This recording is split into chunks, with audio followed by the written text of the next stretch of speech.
We are hours away from Canton 2025. I can't wait. It's going to be even better than ever. Every year it's gotten better. Remember, our first one was in 2013 as an exclusive APBA tournament. Now we're getting into all platforms in the mecca of American pro football. Alan Fanek is going to be on hand as part of the Hall of Fame residency program. Hopefully, we can get a small interview with him. Here's a look back at what we saw in 2024. Check it out. They're here for round 3. All right, here we go. Hello, sir. Hi, morning. Good morning. We got all the goods here. All right. Here, we're setting up. We got some pizza box football here at Football Hall of Fame. Mark Miller's helping us set up here. We got the tables set up with some table cards and schedules and all that good stuff. So this is going to be a first. A lot of cool stuff about to kick off. Every year, Lisa Sponsler and the rest of the Pro Football Hall of Fame crew are so incredibly accommodating. We've adjusted our floor plans several times to not only feature some of these historic games, but to accommodate larger exhibitors like breakaway football. And this year in 2025, we'll see even a few more wrinkles, hopefully a few more games like this gentleman brought in on a cart. It's so great. Bring what you want. You know, doesn't matter how vintage it is. Pizza Box, a classic. Games you rarely, if ever, hear about. There's a little green box app in there. This is some we brought. Pigskin. We'll be bringing a great game from Dave Gardner's collection. George Bozeka, President of the Professional Football Researchers Association.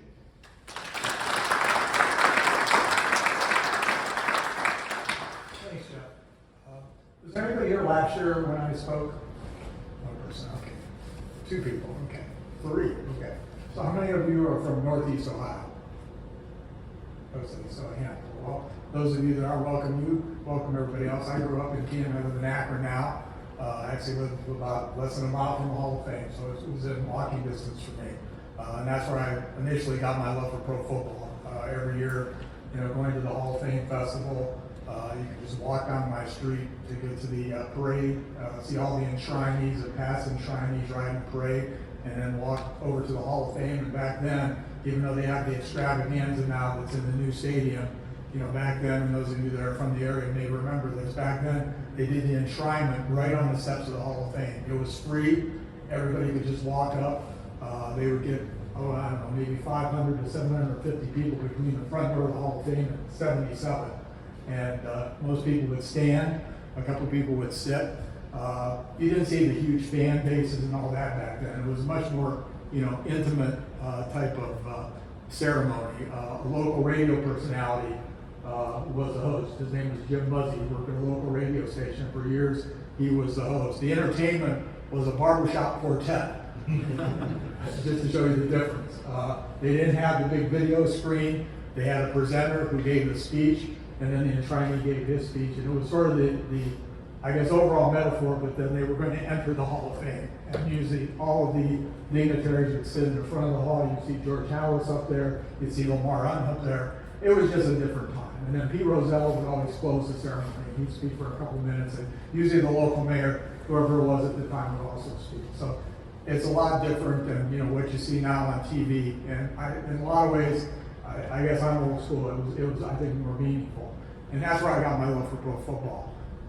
When I found out about the Pro Football Researchers Association, I quickly joined. It was founded in 1979 right here at the Hall of Fame. Our founding father was Bob Carroll. Also Joe Horrigan, who for a number of years was the chief historian here at the Hall, was also one of the founding fathers. And our mission then is the same as it is now, to foster a study of pro football, to establish an accurate history of pro football, and then to disseminate that. We grew from a small group of, you know, less than 25 to now we have over 600 members worldwide. We have members here in the United States, in Canada, and we have members in Europe. So we are basically a worldwide organization. One of our recent initiatives is our 50th anniversary will be in 4 years. I should say 5 years. It's 2024 to 2029. We'd like to get to 1,000 members by 2029, our 50th anniversary. George Kaldis, Matt McCleland here, the 81, Buccaneers. the 74 1 year before the old Cardinals. We're doing basic or master? basic. All right, cool. He hasn't played in a while. George Kaldis, all the way from Canada, won the reborn Toronto APBA baseball tournament. Hello, sir. Would you state your name and company? Arthur Folse, affiliated with Uplink Underground, to play some breakaway football, and we're to recreate the '78 Super Bowl between the Cowboys and the Steelers, or in this case, Horsemen and the Blacksmiths. Oh my God, that's where I started. That's what got me into this hobby. Now, we opted not to do the snow game, the snowy board, because you do all the weather effects, so we're going to play it straight, yes. all right? But to start, we'll play just the standard game. A little bit of APBA football action here on the Bobby Porter Stadium there, by the way. Who we got? Who we playing? 2020 Chiefs. Oh, Against again. the 63 Chargers. Good man. Hardman's got 5 touchdowns. What? It's 38-14. 5 touchdowns by Hardman. 5 touchdowns in a half game. We're playing a half game. Face-to-face tournaments like this are just packed with action. Wall-to-wall at the hall, as we like to say. Al Wilson had a fast drive football tournament, debuted some new elements. Finally got my first chance to play fast drive football. We're very late to the party here. Great finish at Three Rivers. The 77 Orange Crush pulled it out. Al Wilson, Roy Jarella shanked that last field goal. But look how cool this 3D printed field is that Al Wilson offers for sale. Tell us about these. If you go to 3d6-gaming.com, I have these scoreboards for Fast Drive Football second season, Cold Snap, or just a generic football field. Total is $60 plus shipping. They're selling well. The feedback has been good, and they're just a lot of fun to just add some color and old school feel to your games. And they're quite sturdy. I mean, that's Oh, yeah. a nice build. That's a nice build. And you got the extras here. Just some cool Yeah, there's some different. versions. And you also brought the chits for head-to-head beta testing. What is Yes. that about? So basically we're testing out a 2-player variant of Fast Drive Football. We're using it in a tournament that we're playing. We're about halfway through the tournament now. The feedback's been great. Actually, Dave Gardner gave us a great idea for improving one of the mechanics, and that's already gotten a thumbs up from everybody saying, yeah, that's even better.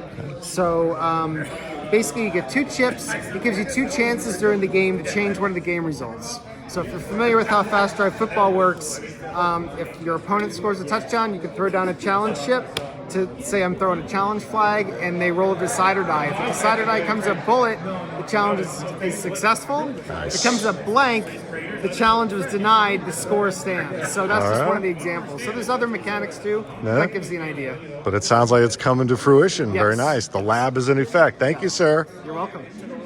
Gridiron Games is the place to sport your best NFL wear. None wore it better than Fred Biletnikoff in his gold Hall of Fame jacket. Able to choose if they want to use it or not on this one. If it's a start of the game and you only have one power for the whole game, you probably don't want to use it.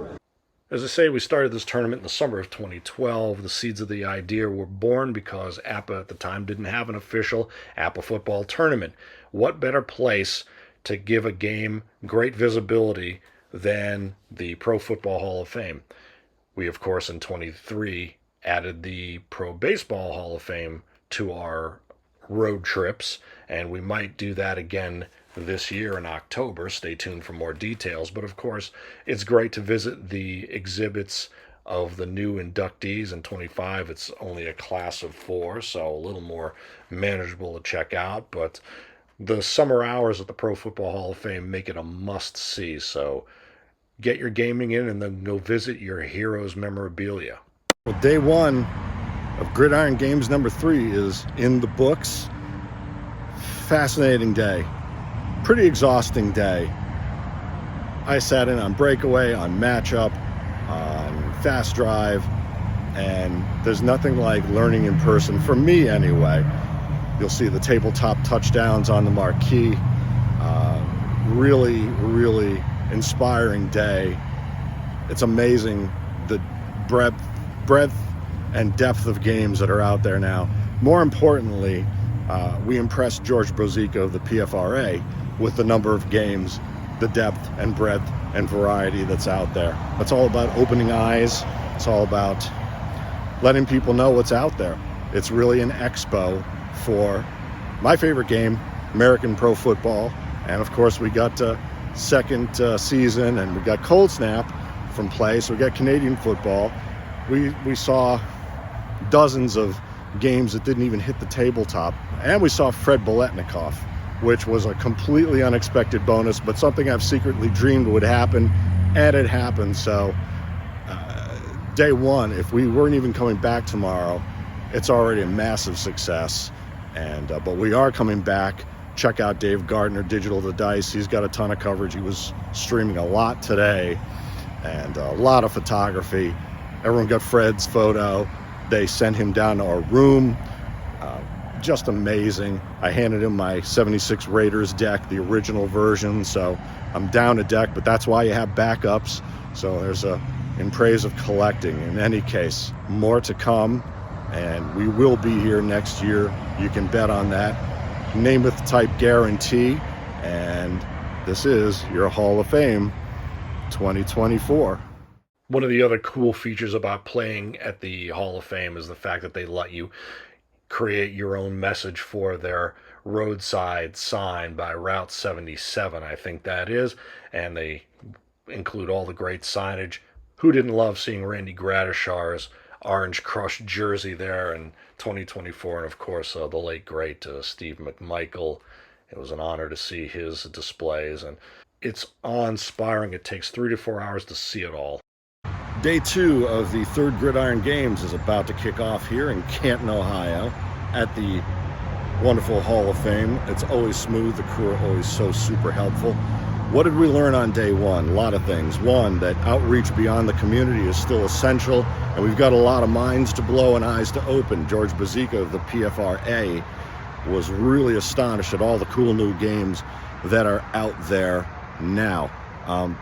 We also learned that hands-on learning and the ability to talk to the designer directly and ask questions in the moment can be a powerful learning tool. So events like this are a learning experience.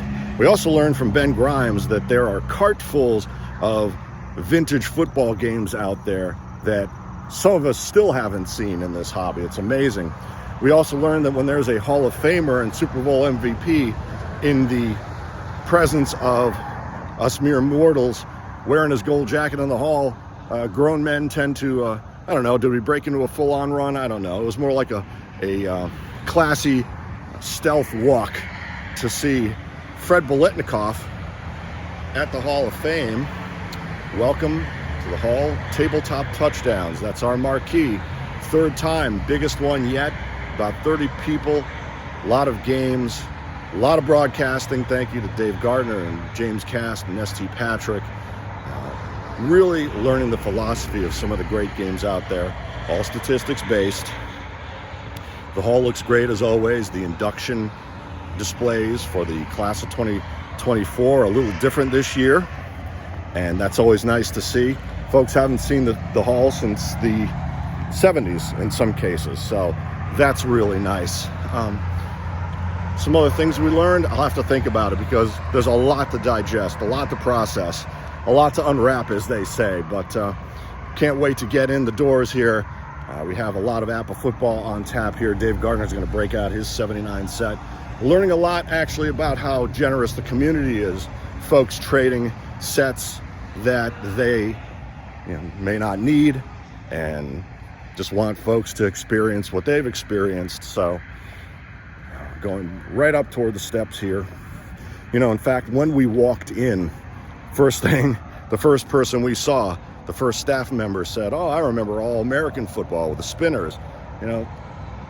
Just getting out there is a huge part of spreading the love, creating this ripple effect. One ripple begets another ripple. Pete Simonelli, Hall of Famer, is really one of the key reasons I started this event. So Who knows what can come of it? We'll be back in 2025, without a doubt. We may have to expand to 3 days, start with a Friday event. Who knows? If it gets that big, we're all in. So stay tuned for more coverage. We've got some gaming to do.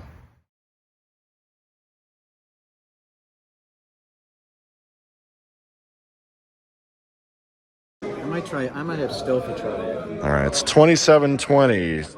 76 Giants over the 69 XF All-Stars. Crazy drive. Breakaway's doing great. I think my best option is to kick it. I've only got a 1 in 36 chance of making this onside kick. Okay. Probably Well, better do you? Oh. I need to get a 5. 5 or 7. He doesn't have any 7s. Yeah. All right. So I think my better bet. So I got a 1 in 36 chance to make that. I probably got a better than 1 in 36 chance of stopping on after a touchback. Yeah. Okay. Maybe. Although I don't think have you punted at all? I think once. You might have only punted once all game. I have not been able to stop you at all. Well, those 7 sacks of Morton kind of were. We're going to kick off. Okay. And Spurrier has not completed a pass yet, and it's 10-0. I don't think. Good Lord. Yeah. Whoa. A Stratomatic luminary, if ever there was. Mr. Kane, how you doing here? Good, having a really good time. Really glad I came. Great breakaway victory so far in their tournament, yeah? Yes, they had close game, 28-26 over the Goliaths, a.k.a. the New York Giants. Nice. With the Dallas 78 Cowboys and the Horsemen. Interesting mechanics, that one, for sure. Yes, very interesting. Similar to another game I had played, the old Stratomatic college football, where you had net numbers out, where you kind of play with a poker hand and use your cards at certain times to, it's risk reward when you use stuff like that. So yeah, nice. So but definitely an interesting concept, quick to play, easy to pick up. Nice. Now, for those that don't know, might not know, how long have you been working your magic with Stratomatic, and what you have a fair range of duties for them?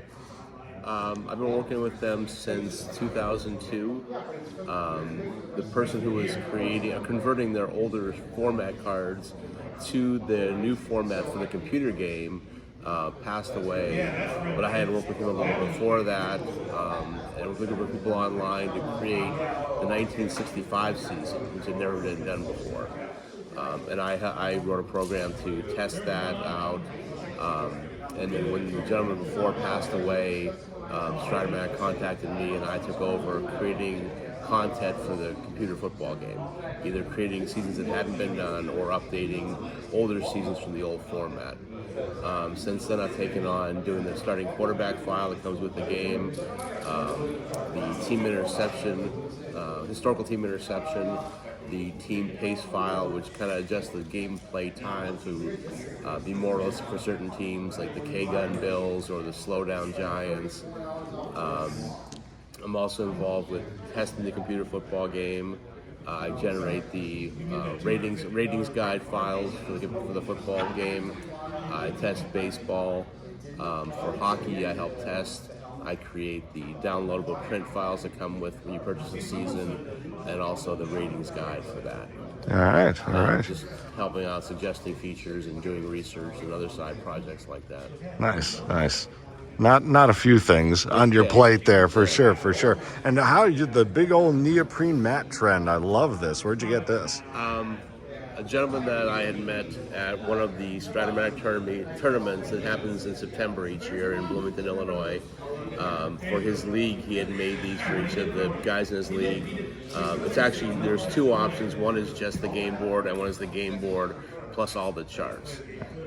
He gave me a copy. He was selling them, but he gave me a copy of this. And it's nice. It's compared to the board, which folds up and takes a little more space. This you can roll up and put it in a tube, and is a lot bigger than the original board. For sure. And you brought along, finding out so many incredible things here, the Mad Dog and Oregon Ron. Walk us through what is going on in this book here, if you would. I kind of just took over as historian for the tournament. It started in 2000. The gentleman who was doing the conversion of the cards originally started the tournament. There were previous tournaments at the Purdue University that a friend of his was doing for Stratomatic football and baseball. He started his own tournament in Bloomington. It was originally called the Derek Thomas Tournament. He was a big Chiefs fan. And he ran for about 2 years. He had some medical issues and passed away. So his friend Oregon Ron Dickinson, took over the tournament. He passed away in 2018. So now we actually have 4 people that are running the tournament. It was a lot of work that he did. Usually between 20 and 28 football players. Hockey's been between as many as 8 and 14. We have second generation players come and play, keep the thing going. It's a 3-day tournament. We start playing Friday night. We play Saturday round robin, 4 games, and then Sunday's our playoffs. And if we have interest, we have a consolation tournament. We bring food in. It's just a great time. It's like a family reunion. Get together every year for 3 days. And now with email, we communicate more. But in the beginning, we saw each other at the tournament. But you walked in and you just felt welcomed. The first year I went, I met some guys in the hallway and said, "Are you here for the tournament?" I said, "Yeah." He goes, "Come on, we'll go for dinner." Nice. And we sat and talked for 3 hours like we'd known each other since we were kids. So it's just a good, friendly group. This is actually, I took over historian. I take photos every year. This has scores for every game. Has our rules in it. Has how our rules differentiate from Stratomatic. There's a summary by the NFL teams, by each owner, head-to-head owner comparisons. We added a section for an award we give out each year in Ron Dickinson's honor, a sportsmanship award, which is kind of, he wasn't always the most, he was very, he talked a lot of smack. But it's kind of ironic to give him the sportsmanship award. But we also have I added a page on in memoriam. We've lost some gamers over the years, but there's a record section. It looks like the NFL record section. Just a lot of information on the history of the tournament. And this year would have been the 25th tournament, but we did lose one to COVID. And this year, usually we have a restriction on teams. They played in the last, or actually we divide them into cycles. There's pre-81 and post-81. This year, we're having an all-in tournament. Every team is eligible. Usually the tournament champion is retired from playing. And for the eras, if a team is chosen, they have to miss a cycle. So we're using different teams each year. Next year we're going to break, after this year's theme tournament, we're breaking into 3 eras, so we're like 20-year eras. So we're trying to cycle new teams in and get guys exposed to that. Nice. So, but that's all listed in here. This is the hard copy I did a few years ago. I do a digital copy, which is 227 pages, and then I'm going to do a slimmed down print copy to keep the cost down. It'll be about 120 pages. Nice. So, APBA Strat. It's always been, it's the perennial battle. Is that really kind of just dead and gone now? I mean, you see all these games. Is that really, it's just kind of passe and we're kind of done with that now, right? Yeah, it's not as territorial it used to be. Every game has its strengths and weaknesses, and all depends what you want to do. If you want to play play-by-play, then APBA and Strat are kind of it. If you want to do quick play games, breakaway or fast drive, it all depends on how fast you want to play, and if you have someone to play with. Sometimes some of the games are better to play solitaire than others. So it all depends what you're into. If you want to do a season replay, it's all up to you, and there's a lot of good choices out there. What's, out of all the things you've seen here so far in Canton, what's maybe the one thing that's kind of stood out to you that you didn't know about another game? How many there were. Yeah. I read a lot in ST Patrick's magazine, Sports Sim magazine, and the other games, but just kind of read them in the articles. But seeing them up close and the detail that's involved in them, that's been the biggest thing, is how much detail is in them. So now I'm a lifelong APBA guy, but you're going to walk me through some Stratomatic here. How do you kind of get your mind into the Stratomatic sense of things? It's defense cards, right? Individual skill players. If you're going to play head-to-head, it's a great cat and mouse game, especially playing the advance with your moving players around, and I think that's the best thing about the football game, head-to-head. If you're playing solitaire, the stats are very accurate, but it's kind of not as fun solitaire, just with the head-to-head chess match stuff. When you're playing a team, look at the team, look at their strengths and weaknesses, and sometimes even using your weaknesses might not hurt you, because not every play is guaranteed that if you're called a bad play and the defense called a good play, there's still a chance that you can get a positive result out of that. All So right. it's not always guaranteed what's going to happen. Nice. By the time you're finished with the 2-day tournament at the Pro Football Hall of Fame, you've had exposure to some of the greatest games ever invented for the tabletop sports game hobby, representing the game of American football, and you've seen the most important memorabilia from the most important athletes in this amazing sport. They go way, way back here, folks. 1920, 1919, the car that was there when the owners created the NFL, and all these incredible vintage jerseys. It's indescribable. And of course, one of the great draws to get people out to the center of the country is to allow folks to get to the hall. If they've never been, they've got an added incentive. Come out and play your favorite games with your favorite people and see your favorite athletes, what they wore, how they played. Here we see the great variety of games we had: breakaway and plays second season, draft duel, get some very intense action. And Keith Avallone at play will be there again this year. Dan Sineski there on the right in the plaid shirt took extra time after packing up all his pay dirt gear to unpack it and let me play a game with him. Always grateful for that. The camaraderie is excellent, and you get to play your heroes.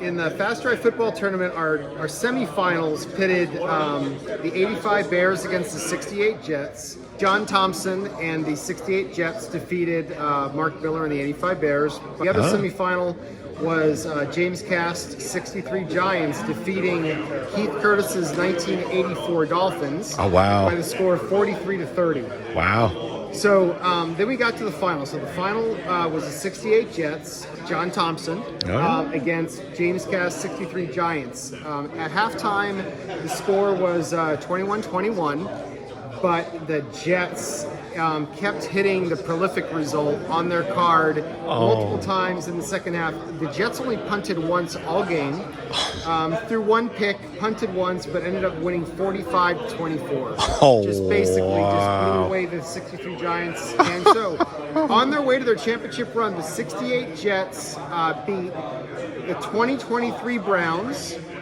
They beat the 2009 Saints, and then the 85 Bears, and then finally the 63 Giants. Wow.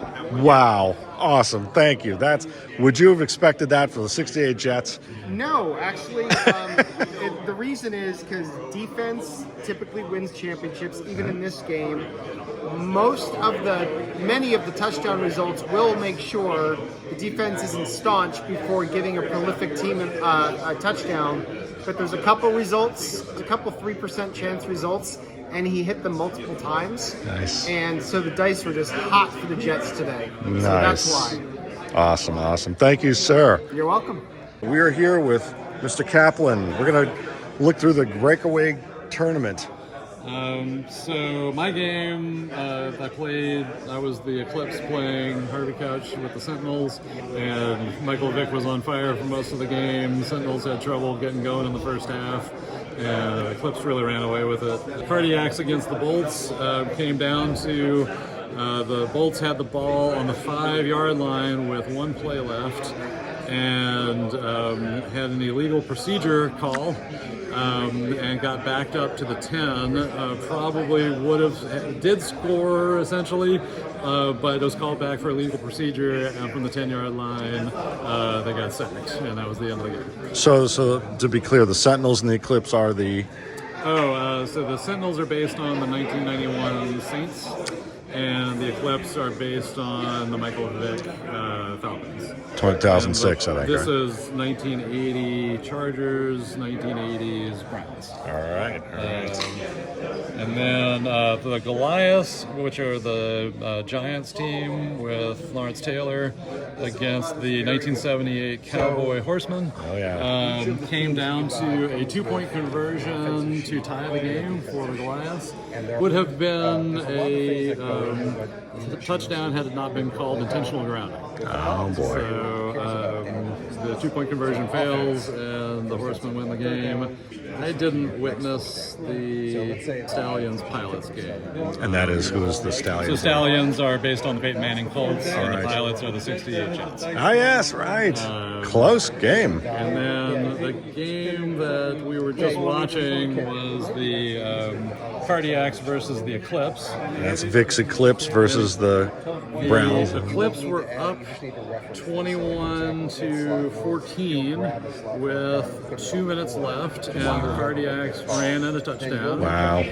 Got the 2-point conversion to go up 22-21. Oh, man. Eclipse get the ball back with 2 minutes and 3 timeouts, and go the length of the field on one very large Michael Vick pass play, and get down to the 10-yard line, 10-yard line. Backed up twice, and finally got the touchdown with 1 minute left, and the Cardiacs had 1 timeout left.